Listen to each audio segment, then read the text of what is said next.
the crux of that is you don't have to have money, but you do have to have somebody's money. And so there's a lot of raising capital that goes on in real estate. You're limited to how much capital you can raise. And so whether you're running your own deal or you're just trying to raise money to put into somebody else's deal, raising money really is at the core of what we do. And so if you have no money, you have a lot of options to go and raise money. Making enough passive income that you can live without needing to work. That's the dream for many people, and real estate investing can be an excellent way to achieve it. I'm your host, Alex Freeman, and today on the Upflip podcast, I'm talking to Emma Powell, owner of the real estate investing firm High Rise Group, to find out how to start a real estate business. Emma was a guest on our podcast before, sharing her insights on growing a commercial real estate business. Now, we're going to go into more depth on what it takes to start investing.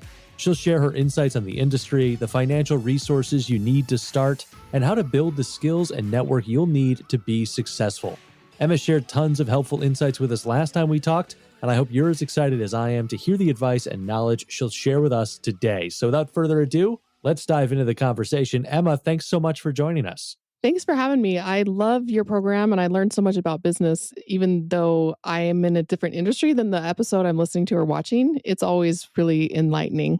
Well, thank you. We appreciate that and glad to hear that the insights are as widely as applicable as we think they can be. So for any listeners who didn't hear your first interview, can you just briefly share your background and how you got into commercial real estate? Sure. So I was a real estate photographer in Austin, Texas for about 10 years, and I did weddings on the weekends. So I had some experience with business management. And when I was 40, I finished my bachelor's degree in entrepreneurial management, just basically just how to run a startup and how to fund a startup. So my husband is in the IT industry, and when he got laid off in the end of 2017, we relocated to Salt Lake City just very suddenly. It wasn't in the plan, and between the time he was laid off and we ended up in Salt Lake City, it was only a couple of weeks. And so I found myself just at loose ends trying to figure out, do I want to restart my business? Because photography is very on location and I would have had to start over from scratch.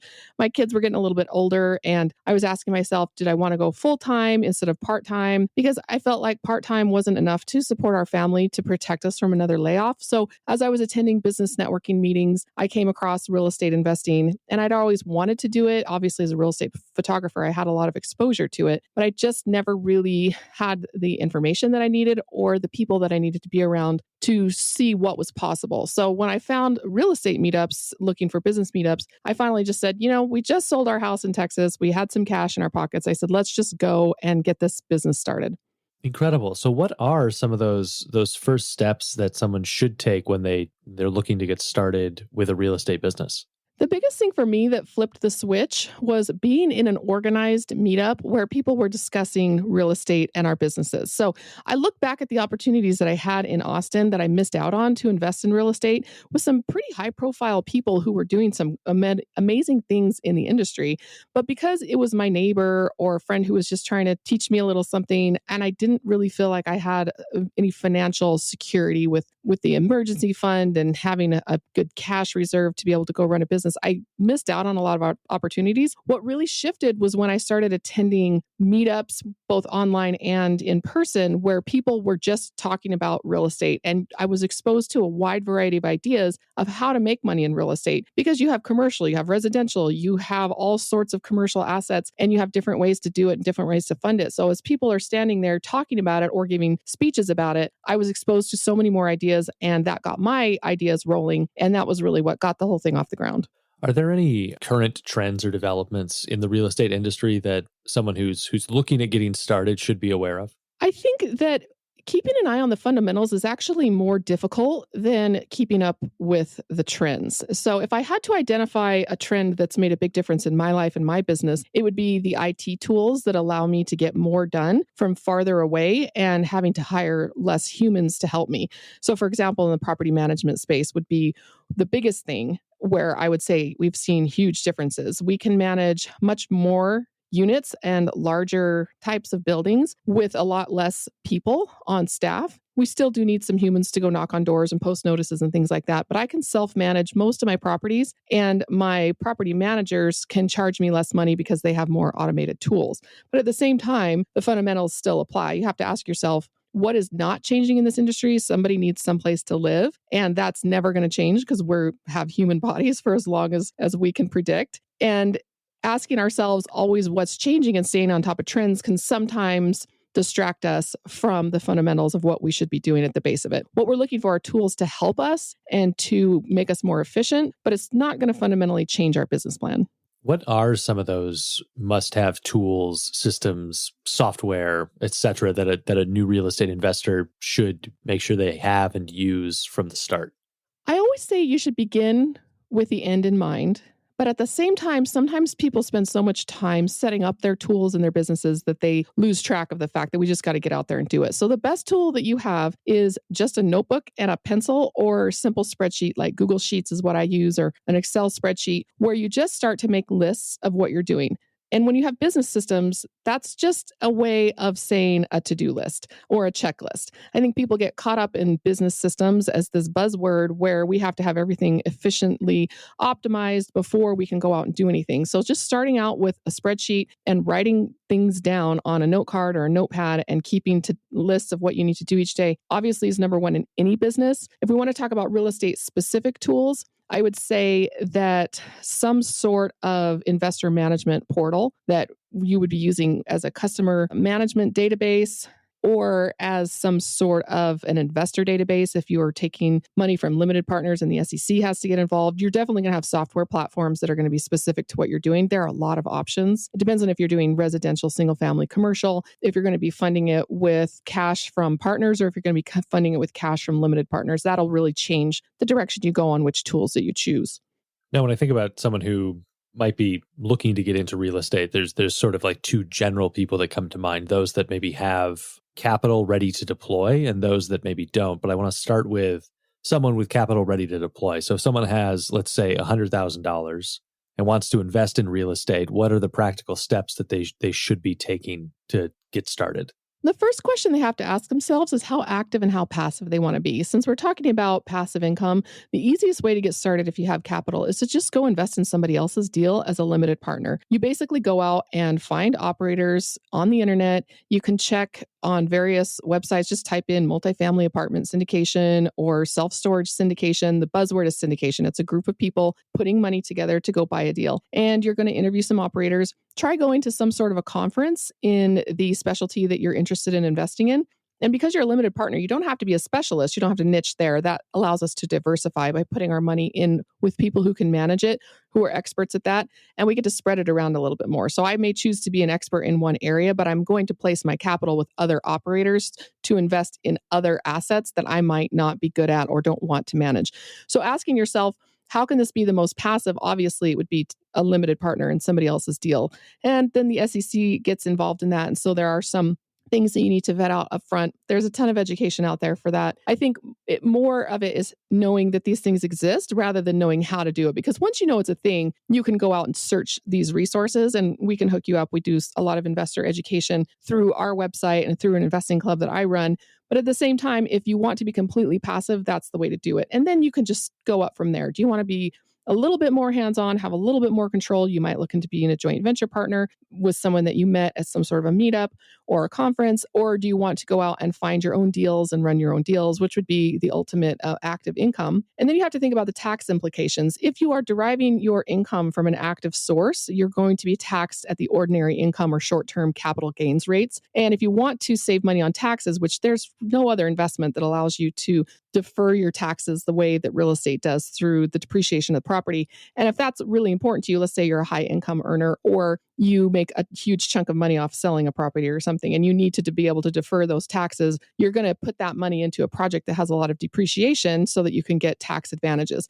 So you have to think about how active or passive you want to be and what types of tax advantages you need or that you don't need. If you're a W-2 worker, there's not a lot that you can do to save taxes on depreciation. You have a lot more options if you become a full-time real estate professional. So asking yourself those types of questions can help you figure out where you want to start and where you want to put that money.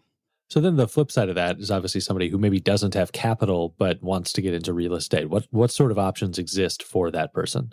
Well, there's a book that was written, I think it was back in the mid to late 70s called No Money Down. And that was what really spurred the real estate guru trend that we see now. And it's kind of funny because the man who wrote that book, his nephew lived in Austin, was one of our good friends. And he tried to get me into real estate investing when we lived there. And that was one of those opportunities I really missed out on because I just wasn't ready to to hear what he was trying to show me. And his uncle wrote this book on no money down. And the crux of that is you don't have to have money, but you do have to have somebody's money.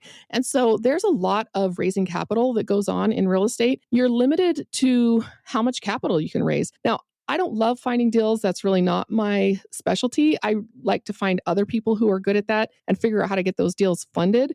But I have run deals on my own. And then I had to think to myself, well, how am I going to pay for this? And so whether you're running your own deal or you're just trying to raise money to put into somebody else's deal, raising money really is at the core of what we do. And so if you have no money, you have a lot of options to go and raise money. You might go to a friend or a family and say, if I find a property like this, would you be able to put in $25, $50, $100,000? So if you want to start out with $100,000, let's say you've set a threshold of $200,000 that you need to do the type of deal that you want to do, you have to go and find that money before you ever find a deal. There's a big myth in the industry that if your deal is good enough, the money will come. And I think that that's a falsehood that is sold by gurus who are trying to sell us an expensive education program, that this money will just show up. No, it's a lot of work to raise capital. It's probably the major thing that I spend my time in real estate doing. Other than running actual deals and looking for deals, raising capital is huge. So if you don't have any money, it's fine. You need to go out and get some. To get some, sometimes you have to have some sort of a track record. And so volunteering for somebody so that you can be mentored, it's extremely common. It's so common that we get a little bit fatigued by it sometimes. Like, oh, will you mentor me? Can I come shadow you? Think of something you can do that will offer value to somebody that you would like to work with. Have a very defined product and a project with a start period and an end period, exactly what you're going to do for that person. And then ask if you can come work for them for free. You're not going to get burned out because you have an end period, and they're going to be more likely to take you on and listen to you rather than the sea of people who say, can I take you out to coffee and pick your brain, or will you be my mentor? Have a very, very specific goal in mind, and then find somebody who is willing to take you on for that goal. Then when you get a little track record, you will have much more success going out and raising capital if you don't have any of your own to start with. A quick note for our listeners, if you want more insights into how to finance, start, and grow a business, you'll find tons of resources at the Upflip Hub. You'll find it at upflip.com/learn, or click the Hub tab at the top of the page if you're listening on our website. Emma, what's one common mistake that you see new real estate investors making, and how can that mistake be avoided? What should they do instead? Well, what we talked about in the previous question, they are looking for deals so hard that they often forget that they need to look for the money, at least at the same time, if not before they ever find the deal. So going and talking about how you're going to call your aunt to see if she had a house that is going to get foreclosed on, if you have no idea how you're going to get her out of that situation because you don't have the money that you need to buy the house from her to save her from foreclosure, then you're going to maybe get a deal on your hands that you can't do anything with because nobody wants to give you any money because you have no track record, no experience, very bright-eyed, very optimistic, but not really experienced enough to know what has to happen to make this deal go. And usually it's lack of money to get started. Once you are able to get into a deal and get going, then the lack of practical experience and the refusal to ask people for help when you need it. If you don't know what you're doing, you are going to have to give up a lot of the percentage of equity in your deal in order to get somebody in there to help you run it. Because the last thing you want to have happen is you find the deal, you get the money to do the deal, and then you go and destroy the opportunity in the execution of the business plan. So be prepared to give away quite a bit of equity just to get stuff done. You're not going to be making a lot of money at it at first because of this, but if you can learn fast and you can go from your first deal to your second deal in a relatively short period of time, you will be able to stay motivated doing larger deals and keeping more of the equity for yourself. You've mentioned mentorship and guidance. Where should a new real estate investor be looking for those mentors and potential partners to help them learn the skills that they need to be successful? There are a lot of free resources out there, and it's really easy to fall for the lure of the real estate secrets course or book or anything that you have to pay a lot of money to get into. I'm not saying that those things are not valuable. I spend a lot of time and money on paying for programs and mentorships and masterminds and courses, but I exhausted the free resources first. You have to set aside a certain amount of your revenue in order to go for marketing and further education. I wouldn't start there. I wouldn't start paying for education because you've had zero revenue. So what you need to do is exhaust those free resources. I would say if you want some specifics, biggerpockets.com is the number one free resource in the world on how to invest in real estate. And that's where I got started. I went to a business meetup where they were talking about real estate. I was trying to figure out if I wanted to basically purchase a membership into a particular group. And instead of just buying it that night because it was expensive and I don't make those kinds of decisions lightly, I went home and I just started a simple Google search for this organization that I was at and came across a review on Bigger Pockets. And it turns out the group is legitimate and it was a good group. And I eventually ended up joining it, but not until after I exhausted those free resources scouring Bigger Pockets. And that's also where I found the National RIA Association, which is only $150 a year typically if you're in an area that has a good one that's active. I would definitely start there for your in-person, and then Bigger Pockets would be for forums, blog posts, podcasts, all of that to really dive in to the beginner side of Bigger Pockets. And I'll tell you a funny story. I was at a commercial investing mastermind that I paid for a conference to go to. And I had to leave early because I was interviewing on Bigger Pockets. And it's a huge podcast. And I was very excited about it, very nervous, and very proud of it. And so when people were saying, "Oh, are you going to be at this event that we're going to tomorrow?" I would say, "No, I have to leave early because I'm interviewing on Bigger Pockets. And it's important to me." And they all just looked at me with these blank looks. And they said, "What's Bigger Pockets?" And I said, it's a real estate website. And one of the experienced commercial investors leans over to the other one and whispers in his ear. He said, "Oh, it's like a residential real estate thing for beginners." Just completely blew it off. And I remember thinking, when I got in there and I told them this story, they just laughed and they said, "You've got to know your target market. Our target market is beginners in residential real estate," which is not a problem. They're not trying to teach people how to do commercial real estate. So getting in there as a beginner in residential is a great place to start. If you want to start in a commercial real estate, there are some other resources. I would say Adventures in Commercial Real Estate or adventuresincre.com would be where I would start on that one. So kind of deciding what direction you want to go and going to your national RIA chapter, Bigger Pockets or Adventures in CRE are great places to get started. And so in addition to both of those great free resources and the National RIA Association, are there any courses or certifications that someone should also explore when they get started? I have a free club, again, exhausting those free resources. We meet once a week and we just go over commercial deals. We do a lot of large multifamily because that's what we're mostly specialists in, but we also look at new development, short-term rentals, build to rent, self-storage, mobile home parks, RV parks, even subdivisions for new construction for single family homes. We look at a lot of things because we're bringing money in. We don't have to be the expert at the deal, but it's a great way to just be in a group with other people who have the same goals as you, which is investing in real estate. Whether you're going to be an active joint venture partner or limited partner, we bring cash in to a deal and we let the experts do their work. But by participating in those deals, you're getting a lot of experience and hands-on experience. So if you do want to go out and find your own deal and put your own team or your own group together and raise capital for your own deal, you're going to be a lot farther ahead because you've done a couple of these deals as a more, not a limited partner, but as a minor stakeholder, as a joint venture partner. So I would start with something like that, some sort of club or mastermind. The problem with free is that people tend to let them fold very easily because they don't take them seriously. And so you may eventually want to pay some money for a mastermind so that you can get people who are really committed, not only the other members, but the person running the mastermind who's getting paid. They have a business and customer service, and they're just going to be more committed to the product in general. Not saying that our club is going to fold because it's free, but at the same time, you will find that in a lot of free groups that they just fizzle out eventually. You've also laid out, I think, really well how important networking is in the real estate industry. If someone doesn't have those skills or is not particularly experienced with networking, what should they be doing to develop those skills? Networking is the number one skill that you need to have. And the story that I'll share very quickly before we move on how to develop those networking skills is when I didn't know how to underwrite properties, I didn't know how to do the spreadsheet and run the numbers. I'm not a financial analyst. It's not something I particularly enjoy. So sitting at conferences and watching people with their laptops open and their spreadsheets open and just making my head spin,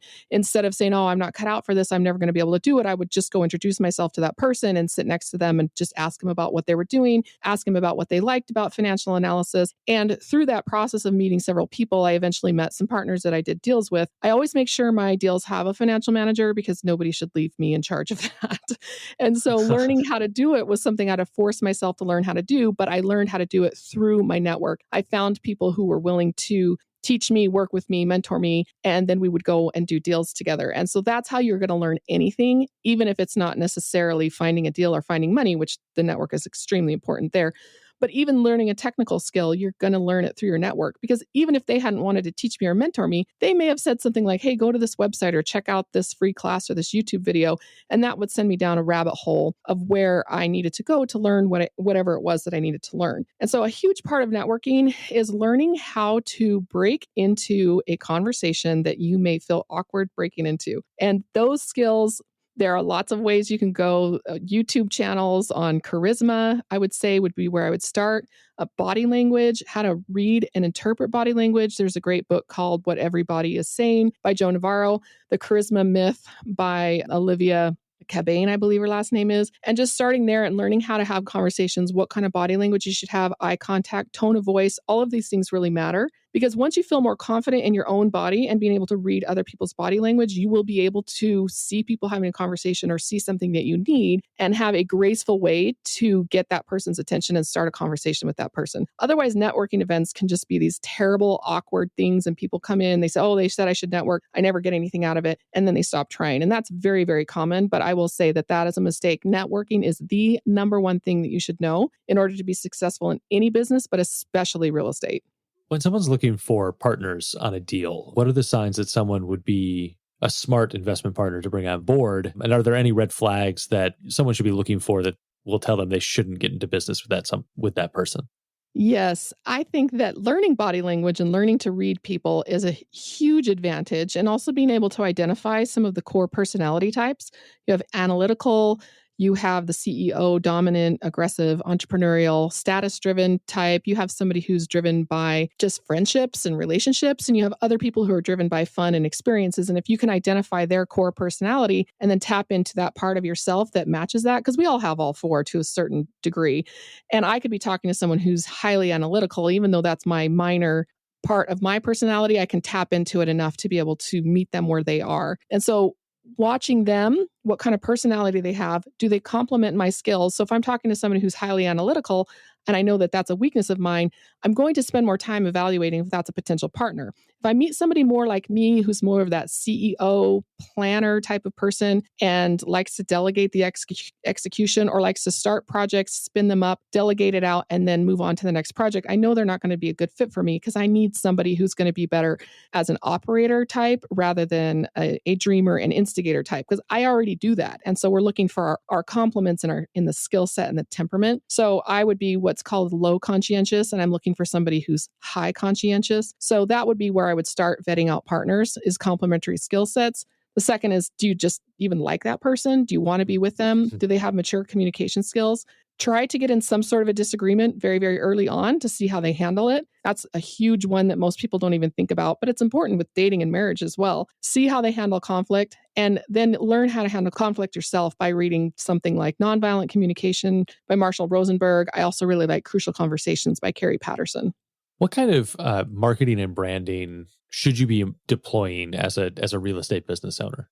I would start with a social media presence. That's the number one most important. Again, it's a way to network. It's just a different form of networking. So get yourself some sort of social media posting schedule or interaction schedule. You can use other people's posts to just comment on them and leave in good information there, either asking good questions or leaving good insights, and you don't have to come up with your own top level content if that's not a strength of yours. And secondly, you have to have some sort of website presence. And I just did my website for free on Google Sites because I have a graphic design background. I felt like that was something that I could do myself. I've done a lot of WordPress sites. And so if you have some ability to do that, I would definitely just keep it simple. It doesn't have to be complicated. You're basically just trying to funnel people in to get them on your list. The email list is at the crux of everything that we do, because raising capital, we have to have a relationship with the people we're raising capital from to stay compliant with SEC regulations. So everything you do from social media to a website should be funneling people onto the email list, and then getting some sort of tool to be able to drip campaign or do automated campaigns to that list is essential. I use an investor platform called Syndication Pro. There are a lot of other options. That's just the one that I choose to use, and I can send emails out. They don't have a lot of CRM and automated capabilities. It's more for investor management rather than marketing. And so coupling that with something like ActiveCampaign would be a great fit, because then you can set up these campaigns where when they sign up, they get this email, and if they do this action, they get that email, and create flows of these to keep your email list going active. is the number one thing that you need to do in order to be successful at raising capital for real estate and also finding deals and working with brokers or sellers if that's the way that you choose to go. If you're not going to be in commercial, you might want to choose a different tool like REI Black Book, Podio, or even HubSpot. So I want to take a couple of those things and dive a little bit deeper on them. Let's start with the website. What are some of those crucial elements to have on the website, and why are those important? Websites can be a huge rabbit hole to dive down. And so I have to break it down to be extremely simple. If you know nothing about websites, this would be something where I would delegate that out and bring someone in. But you have to know enough about it to know if the product that they're delivering you is any good. I've hired out websites before during my marketing contracts, and the product that they sent back was really terrible. And I spent a lot of time fixing it. So hiring someone doesn't necessarily mean that they're going to give you a good product. So you have to know enough about it to know if what you're getting back is good. So I would say a very, very strong, bold vision statement, which is above the fold. And we call that like the first screen. If you scroll down, that would be below the fold. So a powerful image, a powerful carousel, and not stock photos. I do have some stock photos in mind, but I wouldn't want to make the whole website look like I was only using stock photos. I try to go out and take pictures of my properties. I try to take pictures of my actual investors and events. I used to be a professional photographer, so I have pretty high standards for photography, and you should too. These cell phone pictures, things like that are not going to work. So even hiring a professional photographer to come cover an event or cover a property that you have or some activity that you're going to be at so that you have content for your website is really, really important. And again, that huge, bold vision statement, what is your main purpose? Your elevator pitch should be right front and center. You need to have a menu that's easy to navigate with as few options as possible. Every page should really only have one call to action or one click option. So click here to join, click here to learn more, click here to join the list. The menu at the top should be the only place where they have multiple options of paths that they can go down, because you really want to curate their experience through your website in the way that you need them to get the information. And then the last thing I would say is to have a very powerful About Me section. I think that this one doesn't get enough attention from people, no matter what business they're in. They don't want to know about you. They don't want to know how great you are, what degrees or certifications or experience you have. They want to know what you are going to do for them. So you should be writing to your ideal customer in a language that says how you are going to help them achieve their goals. And if you make this very, very powerful and written with your personality, you're going to attract people to your brand who are really going to resonate with you. And they're going to be a lot less work once they reach out to convert to whatever you're trying to convert them to. And then let's talk social media. What platforms are the right platforms for real estate investors, and what exactly are you trying to accomplish in your social media presence? Social media should be the format that you like best and that you can dominate. I hear people say, you're going to raise the most money on LinkedIn. You're going to raise the most money on Facebook. You're going to raise the most money on Instagram. And I know people who all of those are true, but you really need to be in the one that you can dominate. If you like video and video production, then YouTube should really be where you center yourself. And then the other platforms are just to support that main platform. So take, for example, I tend to prefer Facebook because I've been on it the longest and I have run a lot of small businesses on it. And it's where I put all of I'm a real person that you can get to know, like, and trust. I put some family stuff on there, occasional business stuff on there. It tends to be a little bit lighter in tone, less professional, less serious, more personality, more about me. And then I use LinkedIn, Instagram, and YouTube to support that brand that is mostly homed on Facebook. So I'll go and I'll put pictures of, we call on Instagram our passive income adventures, where you can follow our journey of how we're getting from just a regular family on a W-2 to the point where we are retired on our passive income. And we just take pictures of the fun stuff we do to keep us motivated to keep down this trail. And then LinkedIn would be the opposite end of that spectrum, where I'm extremely serious, very professional, talking about business. But the longer I've been on LinkedIn, the more my own personality has started to come out. And especially since they got the little laugh emoji, I can post lots of jokes and respond, and I can just be more of myself. But LinkedIn definitely is more all business all the time. And so it really just depends on what platform you're in. I don't particularly like editing video, so my YouTube channel is pretty bad. But if that is something that you would like to do, then it can be extremely powerful. You also mentioned not chasing trends. So I'm just curious how that plays out in, looking at the shape of the market and where maybe investors and consumers are right now. So like, what should somebody be paying attention to? Okay, like residential is really hot right now, or is there just like picking a specialty that is interesting to you and staying in that lane?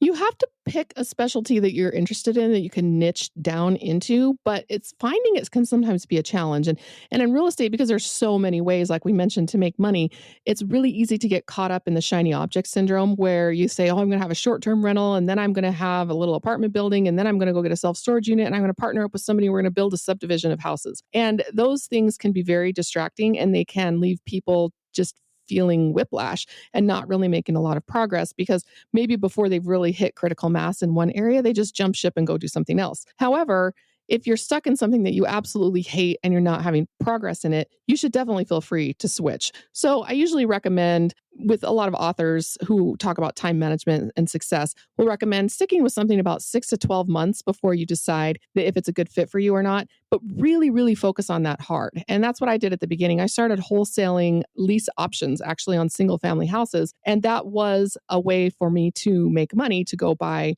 commercial apartment buildings. I ended up hating wholesaling, just basically you're calling owners and asking if you can buy their house for less than market value, or if you can arrange some sort of seller financing where they're going to hold the loan and it's just not a traditional sale with a traditional mortgage. And I just really hated all of the cold calling and the negotiating directly with sellers. And so I quickly gave that up after about 6 to 12 months. It was about what I gave it, and really shifted over to saying, if I want to do commercial, instead of trying to make money doing this and then putting in commercial projects, I should just go for the commercial projects right now. And that's where I've been the last few years.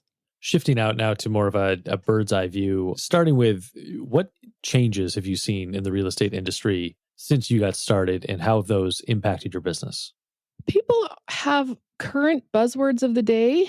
Right now, I'm hearing the term co-GP a lot, which stands for general partner. You're going to co-general partner with somebody in a low equity position to learn the ropes, get experience. That's only been something I've been hearing even just the past couple of years, where commercial real estate and syndication, because the SEC changed the rules back in, I think it was 2013, and it's really been catching on that we can raise large amounts of money from large groups of people. And commercial real estate has gotten a larger buying pool because of that. And so if people find out about it and they want a co-GP, I would say before that in residential, wholesale, wholesale, wholesale, which didn't used to be a word, but it basically refers to finding properties that are going for less than market value for whatever reason. They need fixed up, somebody died, there's a divorce, somebody has to sell right away. But if you can find it at less than market value, you can just go sell it to somebody else without doing anything to it. And in some states, you don't even have to take ownership of it first. You basically just transfer the contract over, and you make money by charging them more than what you paid for it. So those are the buzzwords that I've seen. And as they become more common, we start to see more regulatory activities around it. These are huge transactions dealing with a lot of money, and they're always going to attract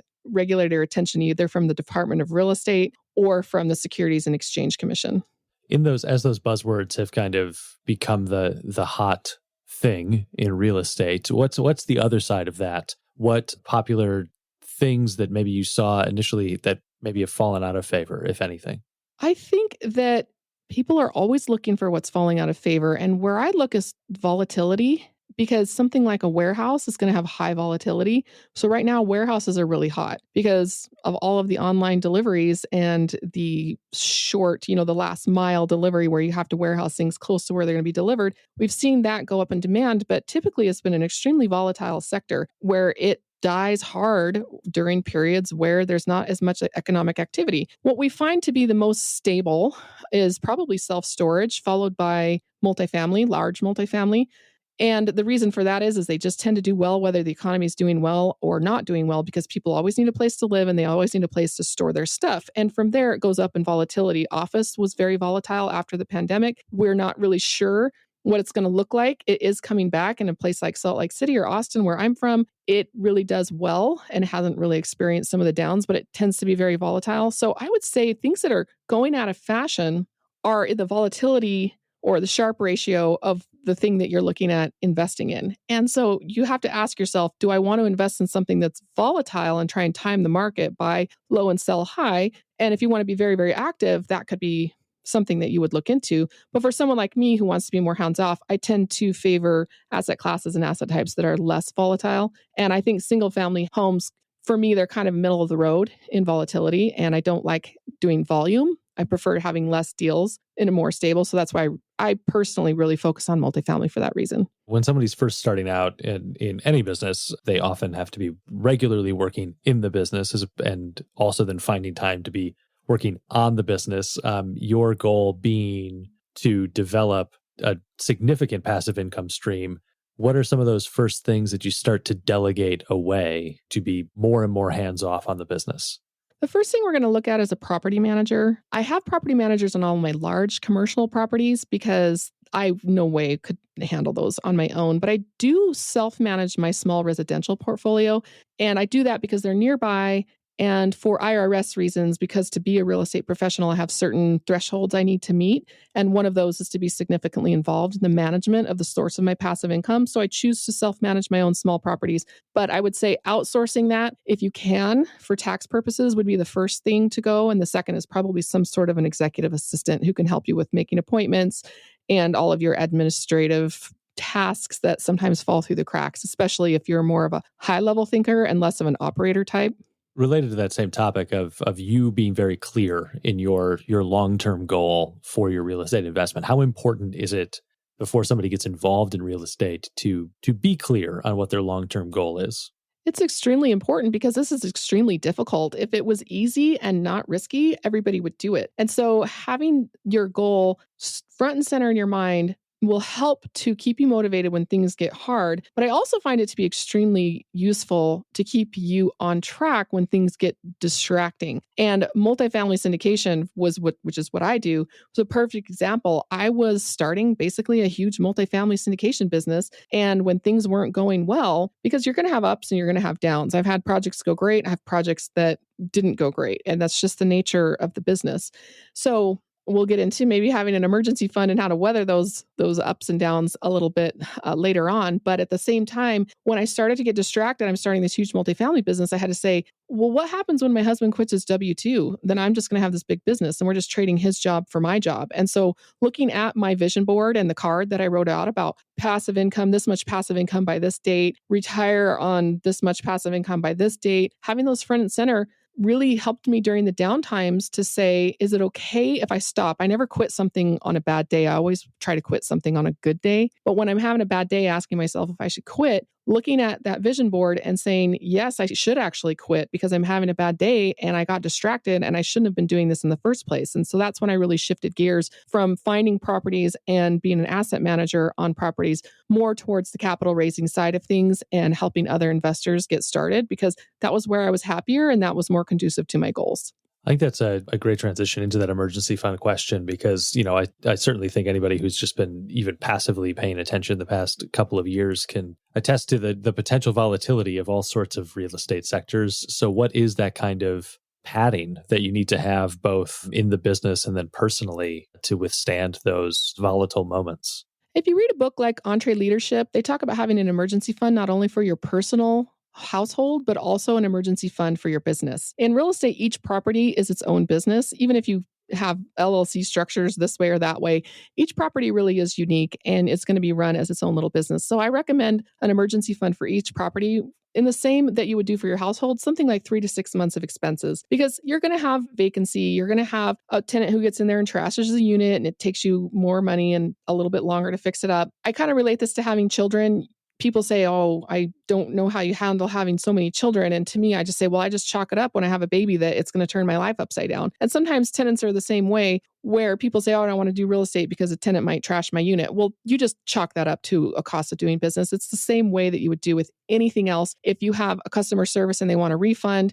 you're actually losing money on that transaction, but you can, because you have an emergency fund to carry that and you have enough other customers giving you a positive net to absorb the ones that are not going well. So it's no different than in any business. The more properties I have, the more I can absorb those bad things that happen because I have an emergency fund of cash. And I also have other customers to make the net profit of my business positive, even if certain tenants or certain months or certain properties might not do that well.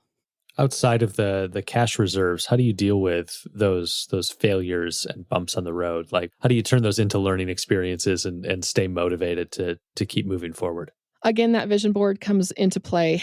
We know what we're doing. We know why we're doing it. and getting it into your head that things are going to happen that are not good. And I don't want to scare people off of doing real estate by saying that, because it's the same as in any business. It's the same as with any personal decision to get married, to have a baby, to have a business. Things could go wrong. And so recognizing what's out of your control and focusing only on what's in your control is how you stay positive when things are not going well. And it's how you stay focused by not playing the what if game and the blame game, because you're really focusing on what you can control. And that's one thing I struggle with in my own business. Raising capital from other people is essentially something that I cannot control. I cannot tell people, hey, I need money for this deal, write me a check. That is not in my control. And so the more I'm able to write my own checks for my own money, the more skin I'm able to have in the game, the more I can influence others to say, look, I think this is a great deal. I'm putting this much of my own cash into it. I have these partners who are putting cash into it. And you probably would want to get involved in this opportunity, and having enough people that I can ask. Because if it's out of my control, it's going to cause expectations that I can't manage. It's going to cause stress and anxiety. And so if it is in my control and it doesn't go well, then I can reflect on it and say, what can I learn from this and what can I do differently? And anything that I absolutely cannot control, I don't spend any time focusing on, because it's just asking to basically be pessimistic. What's the most valuable lesson that you've learned so far? Focus, because there are so many ways to make money in real estate that you can spend a lot of time spinning your wheels. And focusing for me has been on scaling my income opportunities while reducing the amount of time spent for each dollar made. And that has involved spending a lot of time looking at income ceilings, because if you can't scale to a certain income ceiling, you're going to have to either hire more people or you're going to have to change what you focus on. And so I've always been after, how can I make the most amount of money with the least amount of time? Fortunately, I do really love real estate. Obviously, as a real estate photographer for 10 years, I really love it. But I found that raising capital has a higher income ceiling than flipping houses or running an apartment flip, like an apartment syndication. And so when I'm looking at, I don't love raising capital actually, but it's something that I had to do in my business. And so focusing on making the most amount of money in the least amount of time means that I am a capital raiser. And so I found things about raising capital that I do really like, and further niched my business into only focusing on those particular activities, because then the whole thing's not a drag. To me, it's like, oh, I really love marketing. I really love education. And we can raise capital while doing those activities and leave the rest of it to the rest of my team. One last question here. I'm going to ask you to do a little crystal ball gazing. How do you foresee the real estate industry changing over the next 5 to 10 years? I think that we will never stop asking people to look into their crystal balls. You will find me on social media often posting funny GIFs when people ask, where do you think interest rates are going? Where do you think the economy is going? Do you think we're going into a recession? And my answer is usually the cackling old lady looking in her crystal ball, because there's no way to know. There's no way to know. I will not predict. I will only prepare. So having an emergency fund, having some sort of mental fitness and mindset that you can fall back on, having a great support system around you. And I'll use my husband as this example. He's not a real estate investor, but he's also not a negative impact in my life. And if he was, I would have to basically change the way that I do things and relate to him so that I was getting the support that I needed. A lot of people don't have that support system. And so being prepared for these by having that support, however that looks, again, that would be a communication and charisma type of thing that if you have some things that you need to fix, but being able to look at those and say, how is this impacting my ability to be prepared? And what can I do about it? I can't change my husband, but I can change the way that I communicate with him, for example. So there's no way of telling where it's going. I honestly thought that interest rates were going to go to zero and maybe even negative, because I was watching the countries that had already done that, and we were a few steps behind them, and then interest rates spiked. And if I had gone with my gut on that one and gotten loans that really depended on their success of interest rates going lower, I really would have been in a world of hurt. But because I refused to predict that, in my head, I thought one thing, but my action really left both doors open. And so never predict, just always prepare. Emma, where can people learn more about you and the work that High Rise Group is doing? My website is www.highrise.group.